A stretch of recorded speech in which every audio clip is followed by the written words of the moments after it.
guys hear me? Y'all hear me? Yeah. Okay, good. Wouldn't want you to show up and not be able to hear me. Sometimes people say I talk a little low, talk a little soft, and you can't hear me. So, with a little bit of microphone amplification, y'all can listen in. So, anyway, today is Sunday, August 11th, 2019, and you guys showed up to Charity Baptist Church for Sunday school. Thank y'all for being here. Do appreciate y'all being here and the encouragement and those that show up every week for Sunday school. So, to start out, let's kind of review where we were last week at the beginning of Genesis chapter 24. At that point in time, it had been about 3 years since Sarah had passed away, and Abram's getting a little bit concerned about finding a wife for Isaac. So, last week, we went through, did the math. Isaac was about 40 years old at this point in time. And what we got to remember is he was the promised son. Chapter 25 will go on to tell us that Abraham remarried and he had more kids. But we know at this point in time that he had 2 sons. The first son was a product of his unsanctioned marriage to Hagar, the maidservant of Sarah. And that son's name was Ishmael. And we know from our previous chapters and our previous Sunday school lessons that Ishmael and Hagar were cast out from Abraham's home. And then you have the son that God promised through Abram's legitimate marriage to Sarah, the one that God had promised Abraham over and over and over throughout the years. And so last week's lesson was about Abraham asking his trusted servant to go to the land of his kindred and find Isaac a wife.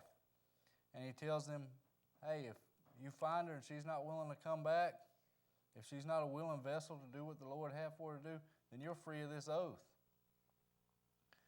And so the servant goes, and because it's such a daunting task, he asks God for help. And we saw it at the near the end of last week's lesson, that no sooner than he says this prayer, here comes Rebekah. And almost instantly God has answered Abraham's servant's prayer. And he also confirms that this is the woman God has chosen for Isaac. And immediately afterwards, the servant gives praise and thanks to the Lord for showing him the way to complete his task. So now, this week's lesson comes from Genesis 24, starting in verse 50 and going on through 67. But, I was reading it this week, and I think if we just start there in verse 50, we're going to miss a couple of things. So, where I want us to look at to begin is Genesis 24, verse 29. And it says, and Rebekah had a brother, and his name was Laban. And Laban ran out unto the man unto the well. And it came to pass, when he saw the earring and bracelets upon his sister's hands, and he heard the words of Rebekah his sister, saying, thus spake the man unto me, that he came unto the man, and behold, he stood by the camels at the well. And he said, come in, thou blessed of the Lord. Wherefore standest thou without? For I have prepared the house and room for thy camels. So what do we know about Laban? Who is he? Well, this is kind of the first mention of him in the Bible. But we'll find out later that in the Bible that Laban is the father of Rachel and Leah. Who were Rachel and Leah? They married Isaac's son Jacob. And we find out in some later books that Laban isn't such an honest man, and his integrity is kind of questionable. And if you notice what he does here, when he saw the earring and when he saw the bracelets on his sister's hands, then he says, hey, come on, you're welcome to come in.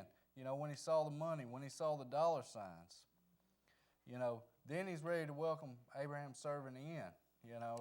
He's not so much worried about the spiritual. If you look at it that way, he's worried about what is in it for him and his family, because at that time when they took a wife, the groom's parents, they gave gifts to the bride's family. So he saw something there in it for him, for his family, because certainly he was probably the oldest child and something was going to be passed down to him. So then verses 32 through 49 is Abraham's servant. He's anxious to tell him why he came there. And he starts in 32 through 49 retelling the story from earlier in the chapter about Abraham sending him to find a wife for Isaac, and his prayer and God's immediate and undisputable answer to his prayer. So now we pick up in verse 50 for this week's text. And it says, Then Laban and Bethuel answered and said, The thing that proceedeth from the Lord we cannot speak unto thee bad or good. Behold, Rebekah is before thee, take her and go, and let her be thy master's son's wife, as the Lord hath spoken. So after hearing Abraham's servant, and again, some folks believe this is Elijah, but the Bible don't specifically call him by name, but after they heard him tell everything that had happened and how God had answered his prayer concerning Rebekah, Laban and Bethuel answered, saying, The thing that proceedeth from the Lord. In other words, both Rebekah's brother Laban and her father Bethuel agreed that divine intervention was the only explanation for the encounter. Who else could have answered the servant's prayer for Isaac's future wife but God himself? And since they reasoned that this encounter came from the Lord, they also agreed that we cannot speak unto thee bad or good. Since the Lord was behind this encounter, they couldn't say anything bad or good about it. It's kind of an incredible story. What would you do if somebody came in and told you this story? It'd kind of be unbelievable. You would have some questions or doubts about it. Next verse said, Behold, Rebekah is before thee, take her and go, and let her be thy master's son's wife, as the Lord hath spoken. They agreed that the Lord was behind all that had happened. Rebekah's brother and father immediately gave their consent for Abram's servant to take her and go and let her be thy master's son's wife, as the Lord has spoken. Abraham's servant had earlier told them that if they were not willing to let Rebekah come with him, they should let him know so that he could look elsewhere for a wife for Isaac.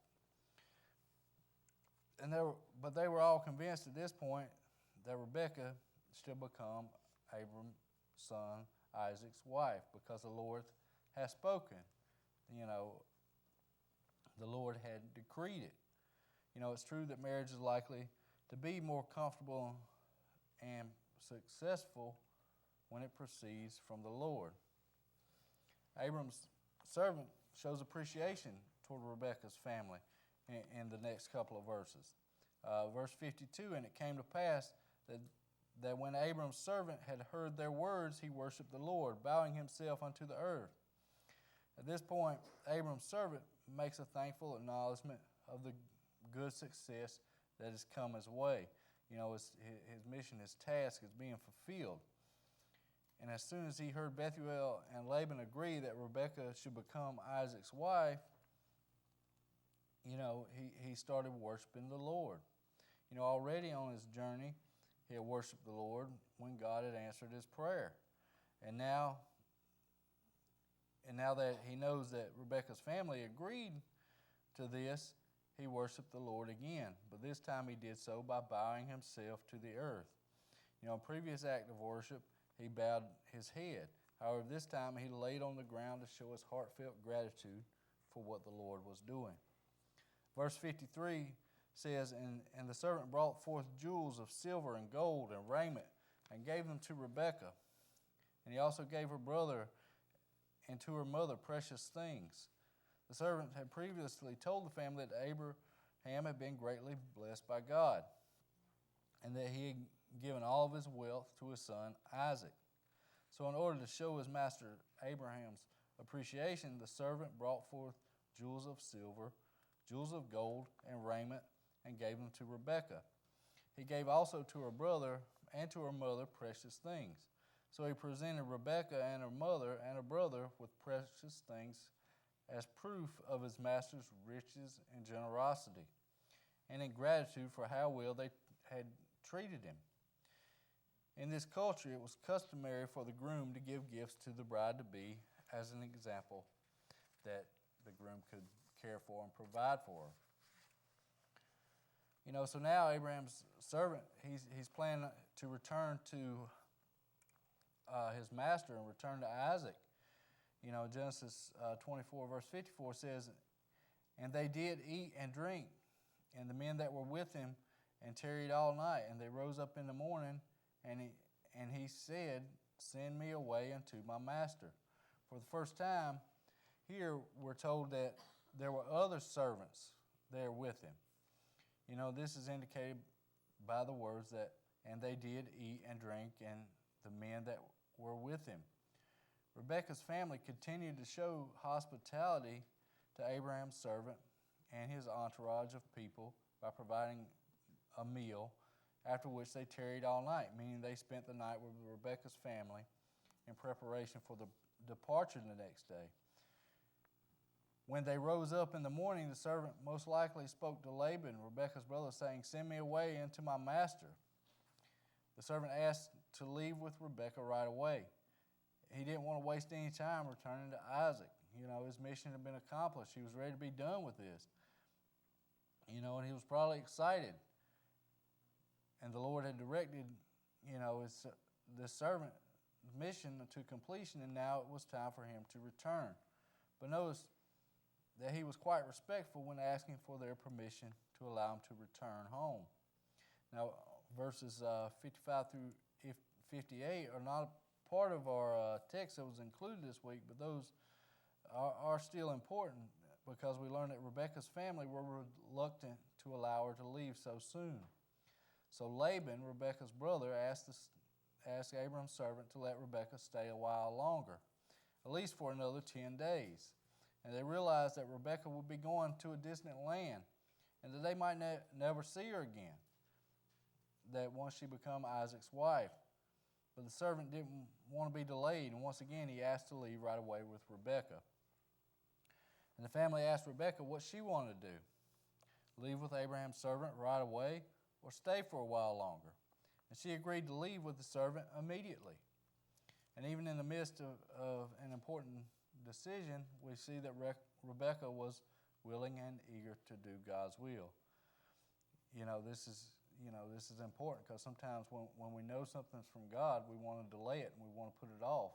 And what happens when we procrastinate like that? We end up not doing it. The further it gets from us, we want to say, well, I'll take care of it next week. Well, next week never comes. But she is ready. She's ready to go. And verse 59, it says, "And they sent Rebekah their sister and her nurse and Abraham's servant and his men." After Rebekah commits to go away with Isaac's wife, she is sent away along with her nurse and Abraham's servant and his men. And the term nurse here refers to Rebekah's personal attendant who acted as a servant to her since childhood. We're later told that the nurse's name is Deborah. And the fact that Rebekah had a nurse or a personal attendant, if you think back of it in the context of this story, it says a lot about her character. Because when they were at the well and when she met Abraham's servant, she could have told this personal attendant to take care of him, to help. But no, what did she do? She greeted him. She offered him water. She provided the water for her camels. So the fact that she did this, says a lot for her. And now that she was going to be among strangers, it was proper for her to take somebody with her who she was acquainted. So she took her personal assistant. Verse 50 says, "And they blessed Rebekah and said unto her, Thou art our sister. Be thou the mother of thousands of millions, and let thy seed possess the gate of those which hate them. And when those who are related to us are entering into new condition by prayer, we ought to recommend them to be the blessing and grace of God. As Rebekah prepared to leave, her family blessed her. Most likely they were led by her brother Laban, since she is referred to as our sister. And their blessing, they prayed for two things. First of all, she would be the mother of thousands of millions. Now that she is going to be a wife, they prayed that she might be the mother both of numerous and of a victorious prodigy, so that her children, her grandchildren, they all be blessed. And they were praying that her descendants would possess or conquer the gates or cities of their enemies. Both of these blessings are so close to the promise that God made directly to Abraham that we can be sure that Abraham's servant had told Rebekah's family about it. No doubt Abraham has shared this with the entire household, that God would multiply his seed as the stars of heaven, and they will possess the gates of their enemies, as we learn in Genesis 22. And now Laban prayed that God would bring that promise to pass. Now verse 61, and Rebekah arose with her damsels, and they rode upon camels and followed the man. And the servant took Rebekah and went his way. You know, it appears that on the same day of the blessing, Rebekah arose, and she took her damsels, and they rode upon camels and followed the man. You know, this describes the caravan that included Rebekah and her servants, meaning her female attendants, and of course Abraham's servant and his entourage. And of course, as we learned earlier, this caravan also included other servants who accompanied him on this journey. And once everyone was in place with Abraham's servant leading this caravan, he went away, meaning they began their journey back to Canaan. And verse 62 says, and Isaac came from the way of the well of, y'all, if I say this wrong, I apologize, Laharari, for he dwelt in the south country. So at this point, the story turns to Isaac. And we're told that Isaac came from the way of Laharari. So in other words, he'd returned to visit this place that is also called Beer Laharari, as he was coming back to his home in the south country. This refers to the most southern part of what is Palestine nowadays. And here, you know, they also refer to the place as the well, and this, you know, is thought to be the well that Hagar met with God when she was pregnant with Ishmael. Now verse 63 says, and Isaac went out to meditate in the field at eventide, and he lifted up his eyes and saw, and behold, the camels were coming. After returning home one evening, Isaac went out to meditate in the fields at eventide. The word meditate refers to praying. And while praying in the field in the evening, Isaac looked up, and behold, the camels were coming. He saw that large caravan of people approaching him. You know, and some people, you know, and some folks think that Isaac was expecting them to return. You know, they've been gone for quite a while. It took a while for them to get there to their destination. You know, and he'd probably been thinking, you know, it should be time for them to coming back. You know, but the text seemed to indicate that, you know, he went out on another errand. You know, and this was to take advantage of the silence in the evening and the solitude of the field for meditation and prayer, and those divine exercises in which we converse with God in our own hearts. You know, meditation and prayer ought to be both our business and our delight when we are alone. While we have a God, while we have Christ in the heaven to acquaint ourselves with. You know, we walk in the fields so we can truly be in the presence. And during which time we give ourselves to meditation and prayer. Therefore, in our solitude, we can enjoy a free and open view of everything that God has made. You know, we can see what's in front of us, the heavens and the earth, and the host of riches as we contemplate and we talk to our Maker and the owner of it all. these exercises of devotion and meditation and prayer should be our refreshment. It should give us relief from the fatigue brought on by work and family and stress and our daily chores and our business of the day, and to prepare us for rest and sleep at night. But even as he meditated and prayed, you got to think he was, anxious to meet this bride to be. So verse 64, and this verse says, "And Rebekah lifted up her eyes, and when she saw Isaac, she lighted off the camel." It could very well be that at the same moment Isaac looked up and saw the caravan approaching, Rebekah lifted up her eyes as well. And when she saw Isaac, she lighted off the camel. So in other words, she got off of it pretty quick. The next verse reveals how she knew the man she saw was Isaac. Verse 65 said, "For she said unto the servant, What man is this that walketh in the field to meet us? And the servant had said, This is my master. Therefore she took a veil and covered herself." And here it's explained how Rebekah knew the man. We're told that she had asked the servant who he was, who was this man who was walking toward him. And his response, he said, it is my master. And even though here this servant was Abraham's servant, he was also Isaac's servant, since he was Abraham's son. So therefore here he refers to Isaac as his master as well. And when Rebekah heard the servant identify her husband to be, she took a veil and she covered herself.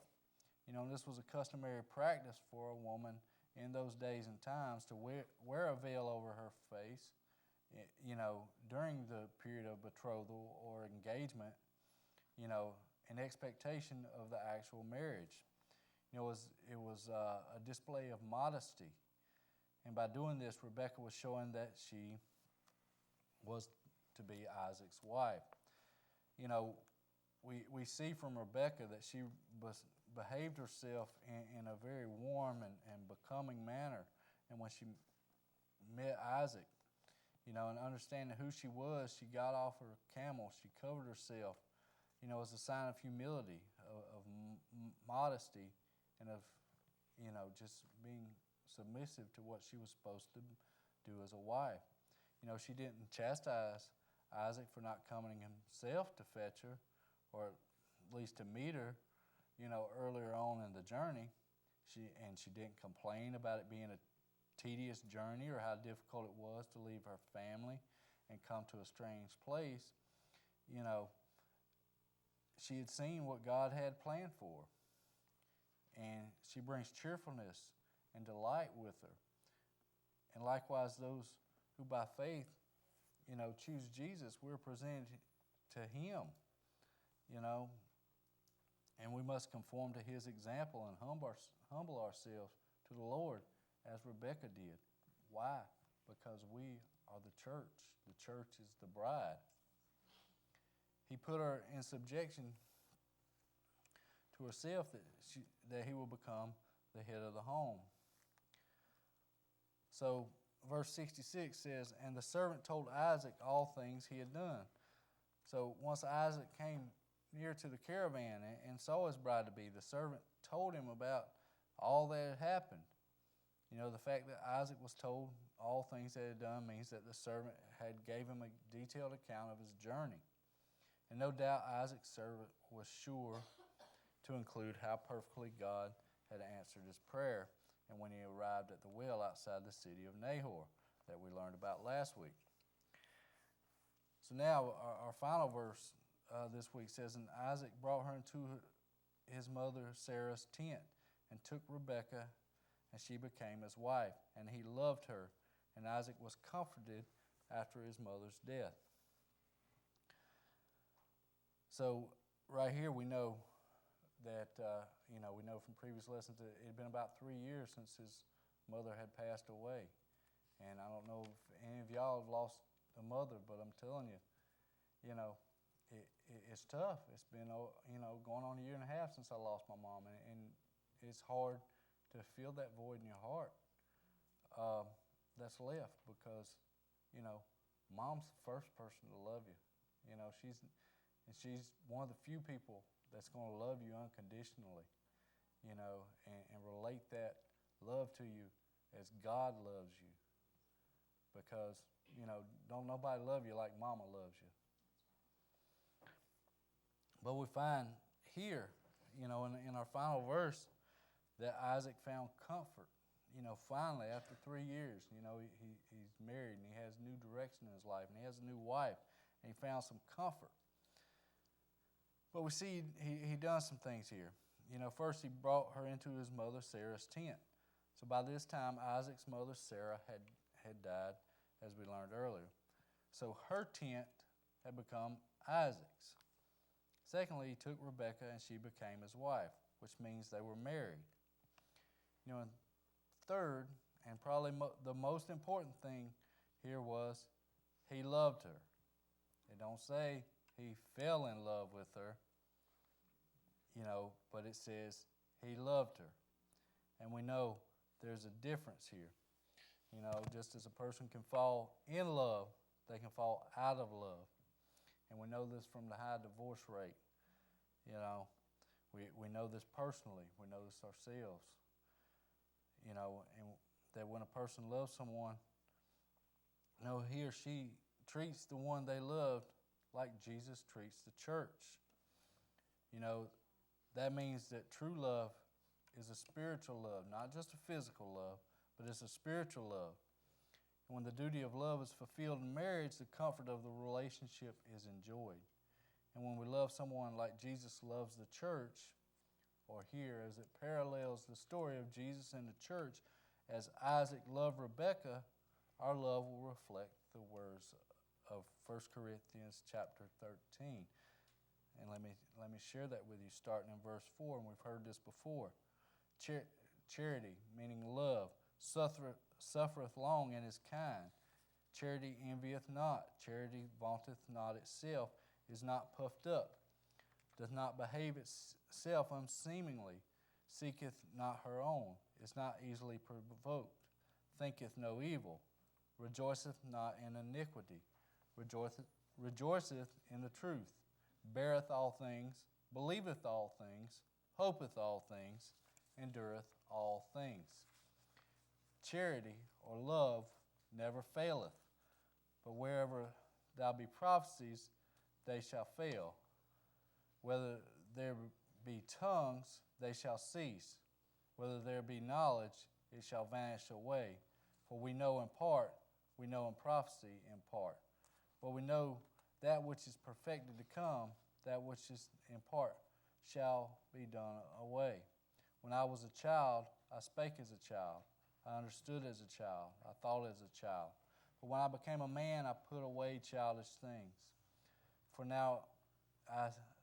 now we see through a glass darkly, but when a face to face, now I know in part, then shall I even know as I also am known. And now abideth faith, hope, charity, these three, but the greatest of these is charity or love. So the author here of Genesis, you know, he says she became his wife and he loved her. There was all the reason in the world why Isaac would love Rebekah. You know, and as Ephesians 5:28 tells us, so ought men to love their wives even as themselves. You know, and it also tells us Isaac was comforted after his mother's death. This means that Isaac received comfort from his marriage. For as I said, it takes a long time. And apparently he was still grieving over his mother's death. You know, and one last thing here is, you know, the phrase falling in love would sound strange to these people in their time, in that ancient culture, because, you know, they didn't fall in love. They didn't pick who they married. You know, they walked, you know, it was just under circumstances. You know, their wives and husbands were chosen for them. But the one thing that they did was they took great care in selecting a spouse. You know, and the character of a wife would would have a great impact on the home and on the children. You know, as in Proverbs 14:1, you know, and the Bible says a virtuous wife was a blessing, you know, but a contentious wife was a curse. So the selection of a spouse, you know, is still an important decision. You know, even though times have changed, even though our cultures have changed, you know, when you select your spouse, you know, and let's be honest, you know, we probably didn't choose we probably didn't ask or seek God's direction when we, you know, met our spouse. You know, we met them, we fell in love, we followed our flesh. But now, you know, later in life, and you are saved, and, you know, you both are children of God, and you're married, you know, you got to honor that contract you made with God. And you've got to love your spouse as this Bible gives you instructions to do. So, you know, what we see here is obedience, you know, and we see it from the beginning of the story to the end, from Abraham, you know, following through to his son, to Isaac, through to his wife. You know, God told Abraham to sacrifice his son. You know, Isaac submitted to this, and he didn't resist or run away. You know, the Bible tells us he struggled. You know, he submitted to his father's arrangement for his marriage also. He accepted Rebekah, and he loved her. He was faithful and dedicated throughout his life. You know, and the Bible doesn't tell us any mention or any indication in Scripture that he had any more concubines or any more wives. You know, so God honored his marital faithfulness. You know, although that's an ancient principle, it still should exist today. Honor the marriage, honor the home. And ladies and gentlemen, that's what I have for this week. Anybody got any questions or comments on our lesson this week?